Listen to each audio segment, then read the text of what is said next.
Please be seated. Good morning. Court is now in session.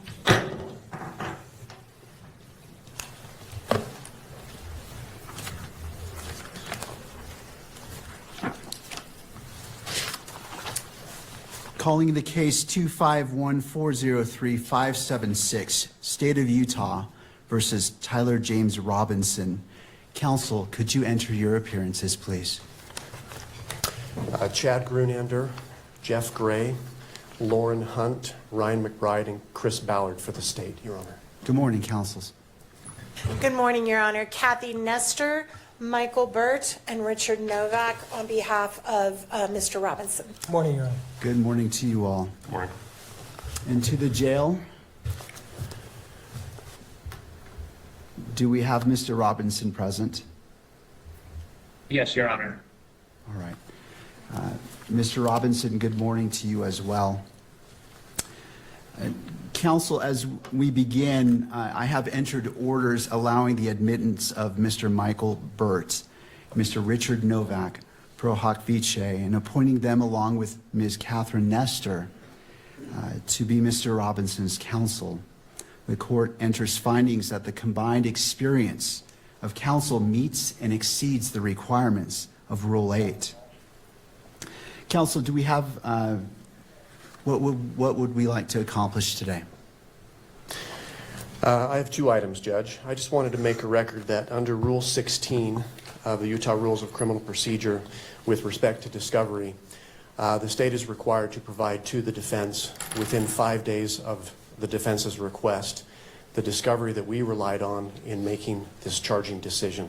We'll be prepared to do that, so we'll look for defense counsel's request or the next day or so, and we'll provide that to the defense. Thank you. We also, for the court's information, we met this morning with the defense team briefly in our office to talk about discovery and the process, so we'll be working together. There is a substantial amount of discovery in this case, Your Honor. It's voluminous, to say the least, and we're working on a process where we can exchange information as quickly as possible and be efficient in that process. The other item I had, Your Honor, I saw that over the weekend there was a protection order, pretrial, and trial publicity order entered by Your Honor.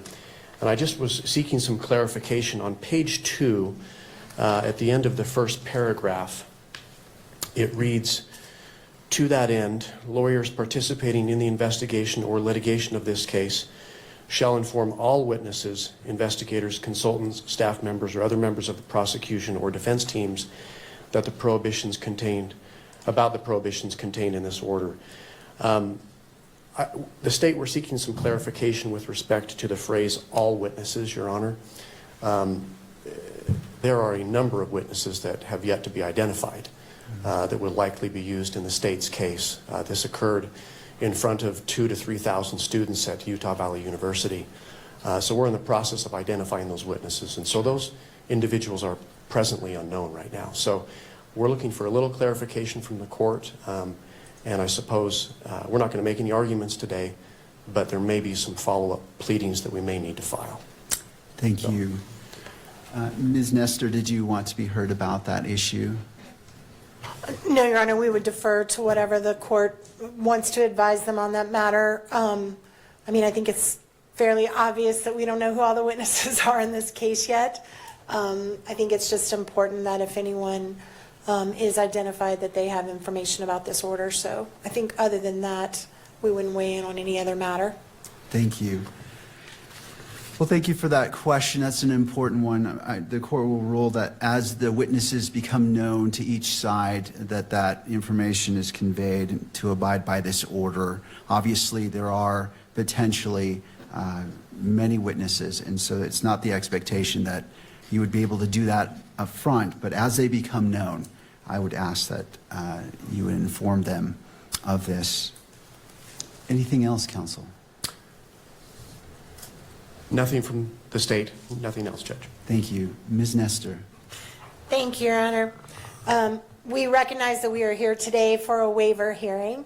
It is not our intent to waive a preliminary hearing in this matter. We are going to be seeking that one be set. However, based largely on what the state just referred to as far as the voluminous nature of the discovery materials, we do think it would be prudent to simply reset for another conference, another waiver hearing, a little bit down the road, where we have a better idea once we start seeing the discovery as it rolls in. I do recognize we're going to be getting that first batch in 5 days, but it's my understanding from our meeting today that there is massive amounts of digital that is going to be coming, and until we can kind of get our heads around exactly what we're dealing with and how much we need to process, it's going to be difficult for us to give you a reasonable expectation of when we will be ready to do the prelims. So we're asking today that we put that decision off, and maybe we could check in 30 to 60 days and just kind of let the court know where we're at and how much we're looking at and how much time we may need to set a preliminary hearing. Also, as far as a detention hearing, we are not asking the court to address that issue at this time. Under the statute, the issue is going to come down to the question of whether there's substantial evidence, which right now we're just not in a position at all to be able to even argue to the court. So we are probably going to ask that the court delay that decision possibly until the time of the prelim. But if it's sooner, we will ask the court for a hearing. But at this time, we are not asking the court to make any decisions on that matter. Thank you, guys. Now, as we're at the beginning, anything further from counsel from either side? No, Your Honor, thank you. No, Your Honor, thank you. As we are at the beginning of this case, it is my intent to only speak when I'm needed or it is necessary. But today I do wish to provide guidance and expectations that you can have for this court and wish to enter an order as well. As this case moves forward, Mr. Robinson's constitutional rights will be protected at every stage.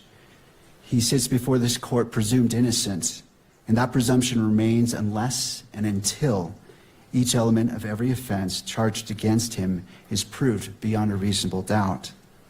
At the same time, and as applicable, victims are entitled under our Constitution to be treated with fairness, respect, and dignity, free from harassment or abuse. Justice demands that both of these principles, the rights of the accused and the rights of victims, be honored without compromise. I remain steadfast in my oath that I made 56 days ago to support and defend the constitutions of the United States and of Utah. I will carry out my duties with fidelity, transparency, and impartiality, treating every person who appears before me with the dignity and respect they are inherently due because they are human beings. Let me be clear. I will not put my finger on the scale of justice. These proceedings will be open to the public, conducted in accordance with the law, and handled with diligence and competence to ensure that justice is never compromised. It is the standing order of this court that Mr. Robinson shall be allowed to appear in person so he can fully engage with his attorneys and participate in these legal proceedings. Counsel, regardless of who is watching, whether it is the nation or a single individual, we must fulfill our roles with integrity, civility, and diligence. I encourage each of you to give your very best to this case. Neither Mr. Robinson nor the people of Utah deserve anything less than the fair and impartial administration of justice. In regards to the next hearing, counsel, on that October 30th date at 10 a.m., it's the court's intent that be in person if it be the wish of counsel for the defense for Mr. Robinson to be present. It is, Your Honor. Thank you. Thank you. Counsel, anything else that we can address today? Your Honor, we appreciate the court's comments with respect to Your Honor's role in this case. In like matter, we commit to approach this case with integrity, with professionalism and civility. We are truth seekers. We will aggressively pursue the truth in this case. Thank you. Thank you. All right, counsel, unless there's anything else, thank you for being here. This court is in recess.